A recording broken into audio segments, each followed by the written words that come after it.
بسم الله الرحمن الرحيم. أعوذ بالله من الشيطان الرجيم. ختم الله على قلوبهم وعلى سمعهم وعلى أبصارهم غشاوة ولهم عذاب عظيم. محترم سامعین،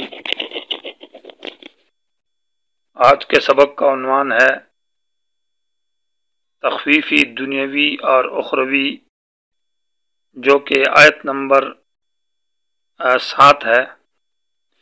تو آیت نمبر 7 کے اندر، آیت نمبر 6 کے اندر کافروں کی 3 صفات کا ذکر تھا کہ ان الذین کفروا، ایک صفت انہوں نے کفر کیا، انکار کیا۔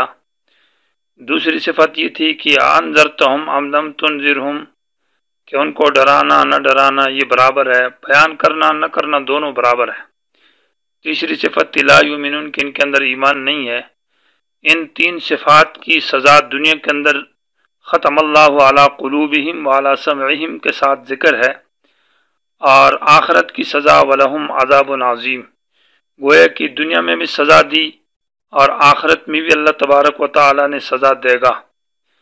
دنیاوی سزا یہ ہے کہ اللہ تبارک و تعالی نے ان کے جو اسباب ہدایت ہے، یعنی سزا یہ ہے کہ ان کے اندر انسانیت کی صفات ختم ہو گئے۔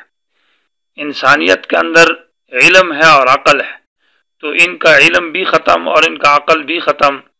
گویا کہ علم کے جو اسباب ہے، اللہ تبارک و تعالی نے انسان کو عقل دیا ہے، سمع کان اور سننا دیا ہے، ابصار آنکھیں دی ہے، ان کے اوپر اللہ نے مہر لگا دی، تو انسانیت سے ختم ہو کر اولئک کالانعام، یہ جانوروں کی طرح ہو گئے، بل ہم اضل، بلکہ جانوروں سے بھی زیادہ گمراہ اور بدتر ہو گئے۔ تو کفر اور عدم ایمان کی سزا ان کو دنیا میں ملی ہے، اور آخرت کے اندر سزا ہے وَلَهُمْ عَذَابٌ عَظِيمٌ، ان کے لیے آخرت میں ایک بہت بڑا عذاب ہوگا، یعنی ایک ناشنا قسم کا، عجیب اور غریب قسم کا عذاب، جس کا نمونہ دنیا میں نہیں ملتا، ایسا عذاب ملے گا۔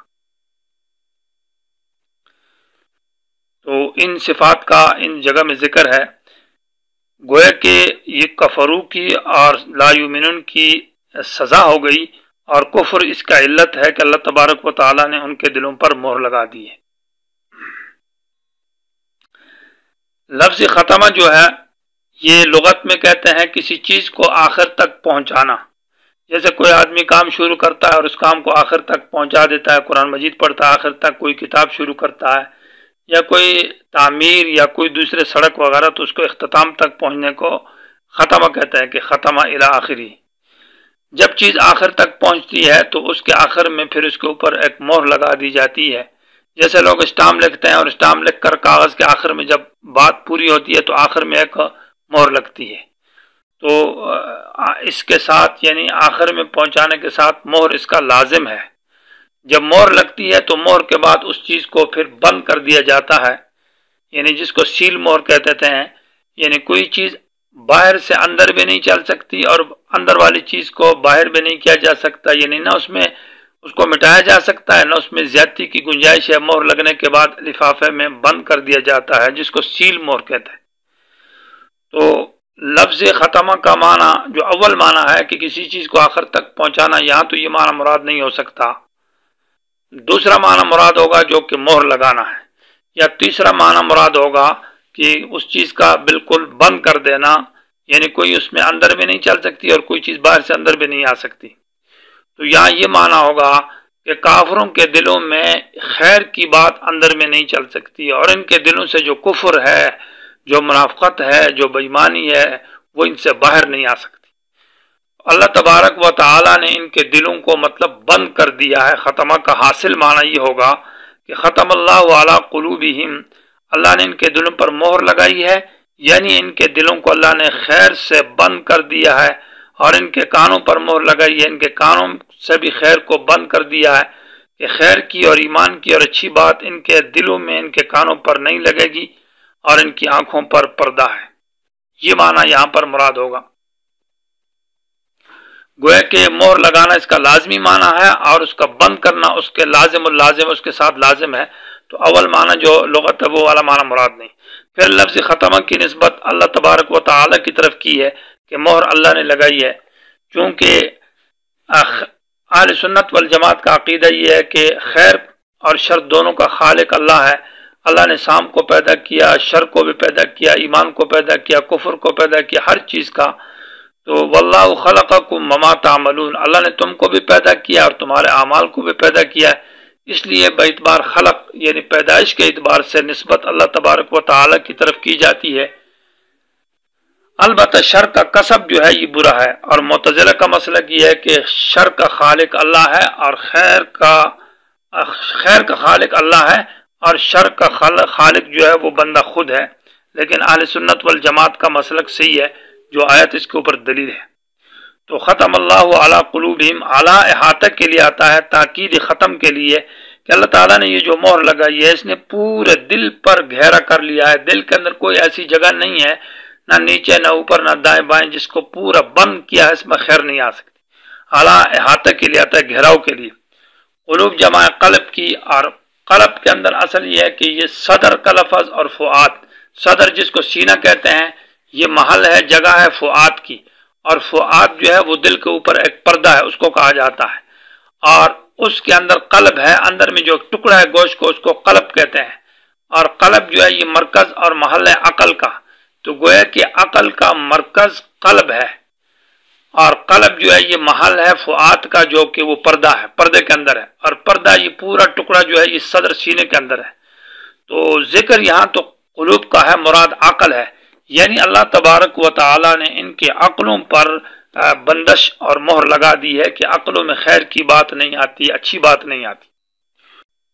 جیسے حدیث میں آتا ہے کہ انسان کے جسم میں ایک ٹکڑا ہے کہ جب وہ اذا صلحت صلحت الجسد کلو و اذا فسدت فسدت الجسد کلو، کہ جب وہ ٹکڑا ٹھیک ہوتا ہے تو پورا جسم ٹھیک ہوتا ہے، جب وہ خراب ہو جاتا ہے تو پورا جسم خراب ہو جاتا ہے۔ الا وہی القلب، وہ دل ہے۔ تو گویا کہ دل یہ علم کا اور عقل کا مرکز ہے، اور جو ایک عظیم نعمت ہے انسان کے اندر عقل، اللہ تبارک و تعالی نے اس کفر کی وجہ سے ان کی اس نعمت کو ختم کر دیا۔ اور وَلَقَدْ زَرَعْنَا لِجَهَنَّمَ، ہم نے جہنم کے لیے بہت سارے لوگوں کو پیدا کیا، لہم قلوب، ان کے عقل ہے یعنی دل ہے، لا يفقهون بها، جس سے وہ قرآن اور حدیث کو اور خیر کی باتوں کو نہیں سمجھتے۔ وَعَلَى سَمْعِهِمْ، اس کا عطف ہے عَلَى قُلُوبِهِمْ کے اوپر۔ لفظ سمع کا معنی جو ہے وہ کان کو بھی کہتے ہیں جو سننے کی جگہ ہے، اور سمع کا معنی نفس سننا بھی ہے، مصدری معنی، اور سمع بمعنی المسموع ہے، سنی ہوئی چیز، وَهُمْ عَنِ السَّمْعِ لَمَعْزُولُونَ، اور سمع جو ہے وہ قوت کو بھی کہتے ہیں، سننے کی جو طاقت ہے۔ یہاں سمع سے مراد مواضع السمع ہے، یعنی سننے کی جگہ جو کان ہے۔ تو اللہ تبارک و تعالیٰ نے ان کے کانوں پر مہر لگا دی ہے، کانوں میں خیر کی بات نہیں چلتی۔ سمع مفرد ذکر کیا کیونکہ یہ مصدر ہے اور اس کے جمع اور واحد سب پر اس کا اطلاق ہوتا ہے۔ قلوب کے جو مدرکات ہیں جن کو قلب حاصل کرتا ہے، جن چیزوں کو، وہ بہت ساری قسم اقسام زیادہ ہے، اس لیے اس کو جمع ذکر کیا۔ اور کان جن چیزوں کو حاصل کرتا ہے وہ چونکہ ایک ہی قسم کے اصوات معنی آواز ہے، اس لیے اس کو مفرد ذکر کیا ہے۔ وَعَلَىٰ أَبْصَارِهِمْ، یہ خبر مقدم ہے جار مجرور، اور غشاوۃ مبتدا مؤخر ہے، معنی ان کی آنکھوں کے اوپر خاص قسم کے پردے ہیں۔ اعلیٰ بھی یہاں احاطہ کے لیے ابصار جمع ہے بصر کی، بصر نفس سے سننے دیکھنے کو کہتے ہیں، اور بصر بمعنی اس عذبہ آنکھ کو کہتے ہیں، اور بصر بمعنی قوت باصرہ یعنی وہ دیکھنے کی طاقت کو بھی کہتے ہیں۔ یہاں ابصار سے مراد یا تو وہ آنکھ مراد ہے، یا قوت باصرہ معنی سننے کی طاقت مراد ہے۔ اللہ تعالیٰ نے ان کی آنکھوں کے اوپر ایک خاص قسم کے پردے، یعنی ان کی جو سننے کی طاقتیں ہیں ان طاقتوں کے اوپر ایک غشاوتن معنی ایک خاص قسم کا پردہ ہے۔ غشاوتن اس پردے کو کہتے ہیں جو پوری طرف سے اوپر دائیں بائیں ہر طرف سے گھیر لے، اور ایک غطا ہے معنی وہ پردہ جو ایک طرف سے گھیر لے، اور ایک لفظ حجاب ہے جو سامنے سے پردہ لٹکایا جاتا ہے۔ تو لفظ غشاوہ میں بہت جامعیت ہے، اس لیے غشاوہ ذکر کیا جس میں گھیر لینا ہے، اور غشاوتن نکرہ کے ساتھ ہے۔ اس کا یہ مطلب نہیں کہ وہ پردہ جو آنکھوں سے نظر آئے جیسے کپڑے کا پردہ ہے یا دیوار ہے، یہ ایک خاص قسم کا پردہ ہے، اور نہ ڈاکٹر آپریشن کرے تو اس سے بھی پتہ نہیں چلتا۔ یہ آنکھوں پہ ایسا پردہ ہے جو حق بات کو نہیں دیکھتے، حق بات کی طرف توجہ نہیں، وہم للحق ہم کارہون، کہ وہ حق کو برا سمجھتے ہیں۔ تو معنی ہوگا والا ابصارہم غشاوۃ، ان کی آنکھوں پر ایک خاص قسم کے، ایک ناشناک قسم کے پردے ہیں جو دیکھنے سے اور سننے سے نہیں آتے بلکہ انسان سمجھ سکتا ان کو۔ وَلَهُمْ عَذَابٌ عَظِيمٌ، یہ سزا ہے اخروی خاص، ان کے لیے عذاب ہے عظیم، بہت بڑا۔ لفظ لہم تخصیص کے لیے کہ کافروں کے لیے خاص قسم کا عذاب جو کہ عذاب عظیم ہے، یہ کافروں کے لیے، مومن کے لیے عذاب عظیم نہیں ہے، عام عذاب ہوگا۔ عذاب کا لفظ اصل لغت میں منع کرنے کو کہتے ہیں، حبس بند کرنے کو کہتے ہیں، اور عذب میٹھے پانی کو کہتے ہیں، اس لیے کہ وہ پیاس کو بجھا دیتا ہے، حبس مانا بند کر دیتا ہے، روک دیتا ہے۔ اور عذاب کو بھی عذاب اس لیے کہا جاتا ہے کہ یہ ہر قسم کی خیر اور راحت اور آرام کو ختم کر دیتا ہے۔ تو عذاب کا معنی وہ سزا جو انسان کی راحت، جو سکون، جو آرام ہے اس کو ختم کر دیتا ہے، انسان کو بے چین کر دیتا ہے۔ عظیم اس کی صفت ہے، معنی بہت بڑا ہوگا۔ تو یہاں بڑائی سے کیا معنی مراد ہے؟ اس کے اندر چند صفات کا ہونا ضروری ہے عذاب عظیم کے اندر، کہ ایک دوام، وہ ہمیشہ ہوگا۔ نمبر 2 عدم تخفیف، اس میں ہلکا پن، یعنی وہ کبھی اس میں آسانی آ جائے، مثلا کبھی یہ کہ سخت آگ ہے تو اس کو ٹھنڈا کر دیا جائے، نرم کر دیا جائے، یہ نہیں ہوگا۔ احاطہ مانا وہ پورا عذاب ان پر گھیر لے گا، کہیں سے وہ نکل نہیں سکیں گے، وما ہم عنہا بغائبین۔ نمبر 3 یہ 4 یہ ہے کہ وہ ہیبت ناک، وہ سخت بڑا دردناک اور ہیبت ناک ہوگا، ان اس میں خوف اور ڈر ہوگا، اس لیے ولہم عذاب عظیم کہا کہ ان کے لیے بہت بڑا عذاب ہے، جس میں وہ ہے ہمیشہ اور جس میں آسانی نہیں ہے، جو گھیر لے گا، جو بہت خوفناک ہوگا۔ تو یہ ان کی سزا ہو گئی۔ حاصل آیت کا ترجمہ یہ ہوگا، ختم اللہ علی قلوبہم، مہر لگائی اللہ تعالیٰ نے ان کے دلوں پر اور ان کے کانوں پر، وعلی ابصارہم غشاوۃ، اور ان کی آنکھوں پر ایک خاص قسم کے پردے ہیں، وَلَهُمْ عَذَابٌ عَظِيمٌ، اور ان کے لیے، کافروں کے لیے بہت بڑا عذاب ہے، ایک ناشناک قسم کا